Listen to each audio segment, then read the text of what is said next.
are here outside the Chameleon Club. We got Ryan Head Welch. Dane Johnson. Yes, he's a part of the band. What do you play? Drums. Yeah? Fellow drummer. Drums. The fellow drummer right here. Yeah. Joe's a drummer. He's just showing off. Ignore him. Do you do double bass? I can. I you can. He'll have to prove it sometime. I'm just kidding. All right. So let's talk about your music. So tell us about the first album and what mind frame were you in with it? The solo album? Yeah. Well, I was just like, me and Dan were dating and stuff like that. Oh. And so we were just, I'm just kidding. No, I came off of drugs and I found Christ and I was like, bam, I'm really high now, like in a good way. I was just high on life, you know? And so I wrote that album. I was just, it was experimental kind of, like long songs and everything, but. It's beautiful. Oh, you like it? I love it. Thank you. Yes. So, with the departure, how long did it take for you to write that album? Probably like a year. Just not like working every day. Just kind of like doing songs and like, which one do we want to use? You know, like that often. And it was just the two of you then? No, he came in after when we started touring. But we're doing a record. You know, I don't know if you heard Paralyzed came out, and we're going to record a record after this tour. That's awesome. What direction are you going in with that? Kind of like a Slayer and like. No, I'm just kidding. It's cold out here. I'm just like making fun. Behemoth. It's cool. It's cool. Like Behemoth and Cannibal Corpse. No, it's gonna be like it's gonna be more mainstream and more just this guy Jason's producing it and he's pulling out like riffs and stuff like that, good quality choruses and stuff like that. So it's gonna just be a step up, I think. So more melodic you're going for? It's gonna be more melodic and more heavier, I think. I like heavier. Yeah. Heavy's good. Yes. Yeah. That's good. Joe. So I wanted to talk a little bit more about your personal testimony. I mean, you came off of some pretty heavy drugs, and so I mean, that radical delivery that Christ did in your life. Can you tell anything about that? Well, like I said, me and Dan were just hanging out, and like no, yeah, it was crazy lifestyle with Korn. You know, it was just nonstop party. It was like kind of like going to college and never graduated. You know, because you know how you party in college. You know, that's yeah, what they say. We're in college. Oh, you are? Okay, well, you guys probably don't, but like.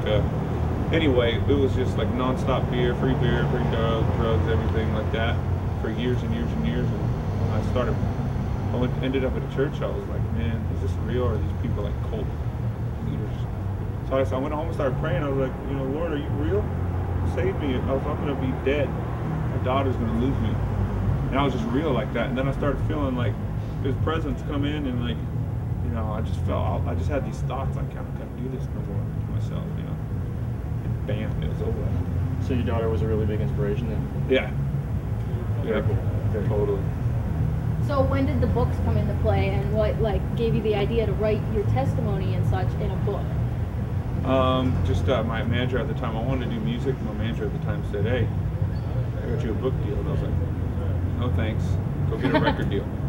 And then I thought about it, and I was like, all the Korn fans thought I was crazy for saying Jesus and all that. Yeah. So I was like, you know, I'm just I'm gonna lay my heart out on these pages, good, bad, ugly, and just let it.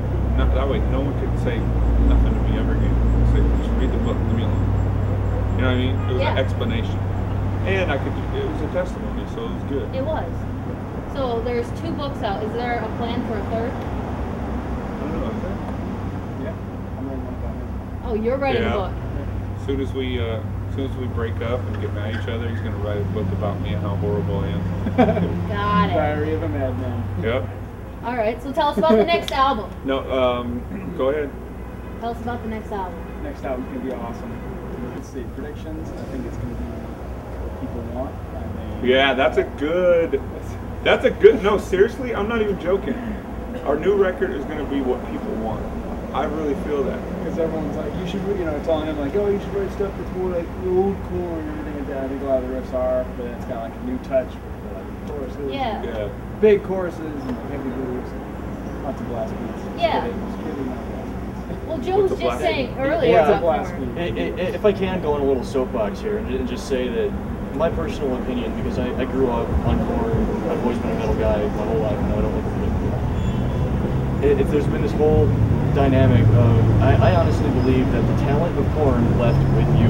They don't sound like themselves anymore. Oh, thanks. So you know what happened with that though?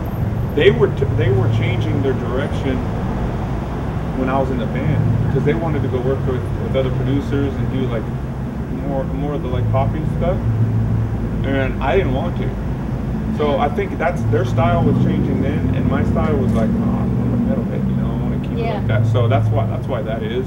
I just think they don't like that style anymore. But you know, they're doing their thing. They're still big, you know. Yeah.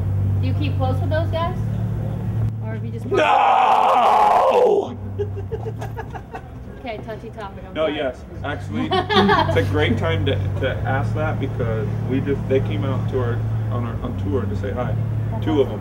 Jonathan, I haven't seen him in 6 years. Singer of Korn. Mm-hmm. Yeah. Came out. He got a table like right in front of the stage, like back behind the soundboard, and he watched us the whole time. I was like singing Korn songs, and this guy's here. I haven't seen him in 6 years. I was so nervous, but it's all good. Yeah, we're on good terms. That's good. So, what are your inspirations now that you've grown up and you're this big rock star? I just want to retire. That's what I'm looking forward to. No, I'm looking forward to that. Yeah, really. definitely. But I don't want it tomorrow. No, you got stuff to do yet. No, my biggest thing, I just want to touch people's lives, man. I want to touch people's lives. That's my goal. That's my dream, and I'm living it right now. I want that to grow and just, yeah. Is that the same for the whole band? Yeah. He Definitely. wants to rock out and do double bass. Who doesn't? Touch people? I touch them. Yeah, touching them right here, right here. There you go. There we go. All right. You got a short good subs to get you in the back stage too. That's right. That's right. All right. We're not going to keep you much longer, so we'll let you go to McDonald's. We have to go. Yeah. I don't eat McDonald's. That stuff's just crap. All right. You have a good night. It was a pleasure meeting you.